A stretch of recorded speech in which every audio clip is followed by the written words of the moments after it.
1장 설교 말씀 1시간 내에 다 듣고 눈물을 하면서 속에서는 처음에는 막 끌어올라서 막 앉아있을 수가 없다가도 그래도 명색이 형인데 어떻게 해요? 나이 차이도 안 나도 그렇게 많은데 다 듣고 감사합니다. 가겠습니다. 홀리서 가보겠습니다 하고 문 닫고 딱 돌아서면서 이제는 내가 혈을 깨물고 내가 그냥 죽어버리지 절대로 내가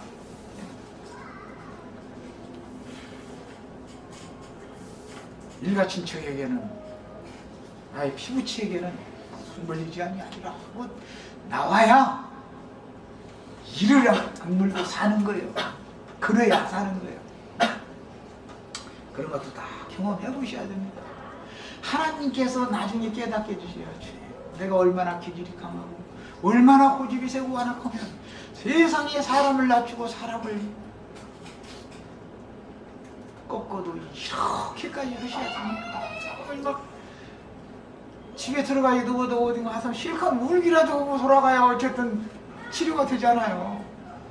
견딜 수가 없는 거죠. 그런 것도 다 경험이 필요합니다. 그러면 그래 내가 있게 뭔데 이놈아 그렇게 쓸데없는 고집을 부리냐. 네가 이제라도 너게로 돌이켜서 돌아오면 네 모든 생활 문제라든지 모든 네가 염려하는 거 내가 책임져줘야지. 네 집으로는 절대 안 되는 거야. 그걸 막 음성을 들려주시면 그때 다 물어볼 거. 그렇지. 그래요. 내가 부으길래 주님 앞에서 이렇게 완악하고 고집을 부렸어요. 이 정도 맞았으면 이제 됐어요. 나 이제 그만 맞기를 바래요. 그게 기도가 나오죠. 오늘 죄송한 얘기를 너무 많이 해서 미안합니다. 우리 시체들 이렇게까지 당하게 만들면 참 안 되지만 이것이 하나님의 구원의 손길이라는 걸 믿으라고 이런 얘기를 하는 거예요.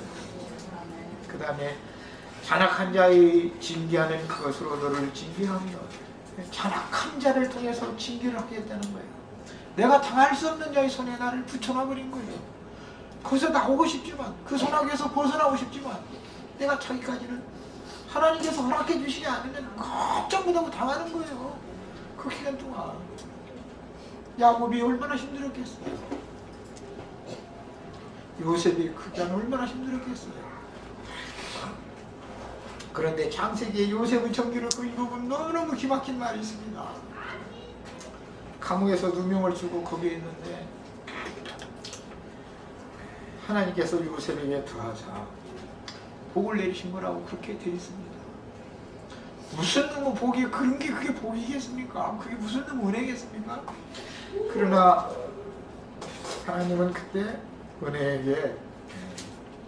은혜로 요셉에게 찾아오셔서 복을 더해주신 거였던 것이죠. 그런 것을 경험을 했기 때문에 그가 13년 세월이라고 하는 그 긴 기간 동안을 종살이를 하고 감옥살이를 하면서 얼마나 많은 걸 하나님 앞에 얻은 것이 있으면 애굽의 치리자가 되어져서 승리가 되어져서 다스리는 자가 되겠습니다. 우리 형제 자매님들도 다 같이 그리스도로 더불어 지휘사장이 되어 천년 동안 또는 세세토록 왕으로 타는 자가 된다고 하는 말이 우연히 되는 게 아니다라는 거. 그냥 뭘 믿으니까 뭐 됐다 이런 이상한 그런 예수 믿지 말라는 거. 그렇게 되는 게 아닙니다.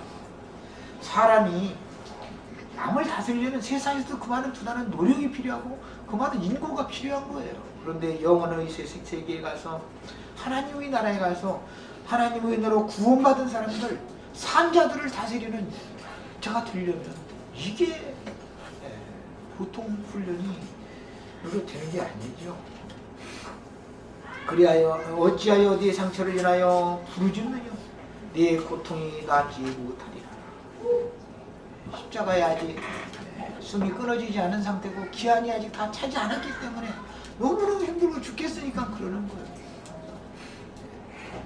그러나 주님께서는 때가 주기 전에 메시아를 진리와 생명의 성령이신 주님을 보내서 말씀을 은혜의 말씀을 깨닫고 이걸 깨닫게 해주셔서 말씀 세계로 나를 이끌어 주시기 위해서 이렇게까지 하셨구나라는 걸 깨닫게 하시려니까 이런 시간이 필요했던 것이죠. 그래서 말씀을, 구원의 말씀을, 은혜의 말씀을 받기 전까지는 기근이 되다 그러고, 양식을 새로 주셨다라는 것은 이렇게 영과 생명의 말씀으로 말씀을 깨닫게 되는 것을 말하는 거예요. 그 돌아올 때 같은 것이란 말이에요. 네 죄악이 큰과 죄악이 수다하니하여 내가 네게 이 일을 행하였느니라. 하나님께서 하신 일이라는 것인지 믿어지셔야죠 이제. 그러나 무릇 너를 먹는 자는 먹히며 무릇 너를 치는 자는 다 포로가 됩니다. 너를 탈취하는 자는 탈취를 당하며 무릇 너를 약탈하는 자는 내가 그로 약탈을 당하게 하리라. 나 여호와가 말하노라. 그들이 쫓겨난 자라 하며 찾는 자가 없는 시온이라 한즉 내가 너를 치료하여 네 상처를 낫게 하리라.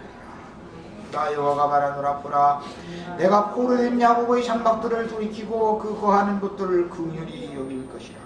그 성읍은 자기 산의 중건될 것이요 그 궁궐은 본래대로 거하는 곳이 될 것이며 감사하는 소리와 즐거워하는 자의 목소리가 그 중에 나오리라. 우리 형제 자매들 다 하나님은 이런 사람들의 찬양을 듣기를 원하시는 것입니다. 하나님이 우리를 구원하신 것은 그분에게 영광을 드리고 그분의 구원을 감사하며 찬양하게 하려고 우리를 이렇게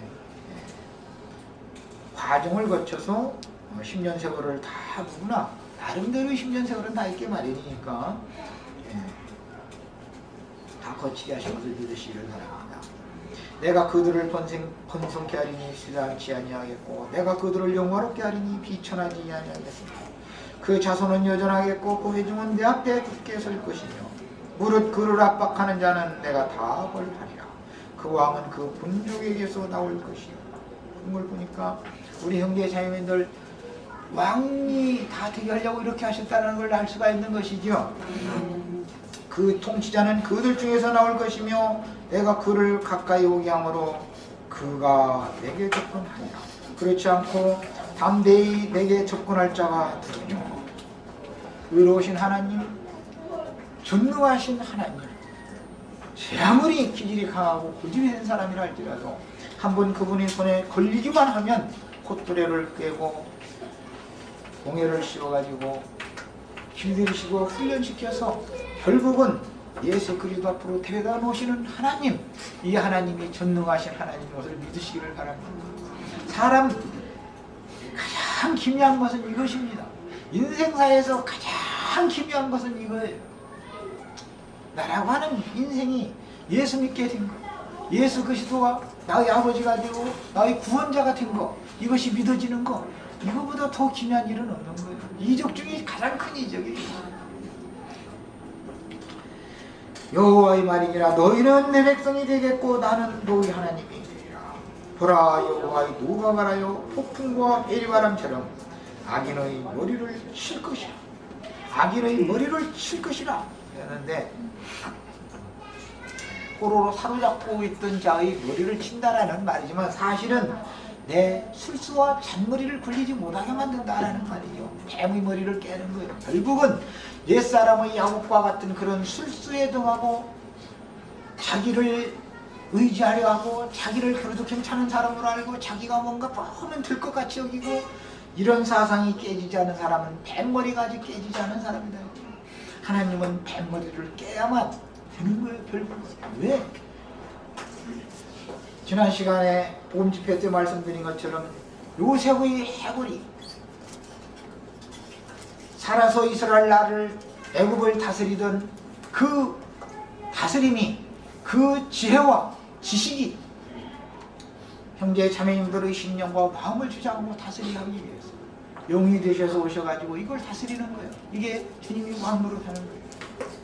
요셉이 해골로 다스리는 겁니다. 해골로. 얼마나 놀랍습니까? 육신으로 애굽에서 다스렸지만 그것이 끝이 아니에요. 그게 다가 아니에요. 요셉의 해골을 어깨에 메고 이스라엘 백성을 인도했고 요수아가 바톤을 이어서 요셉의 해골을 어깨에 메고 가나안 땅 전쟁을 수행을 하는 거예요. 요셉의 지혜로 하는 겁니다. 시편 105편에 보면 요셉이 하나님 앞에 얼마나 지혜를 많이 받았는지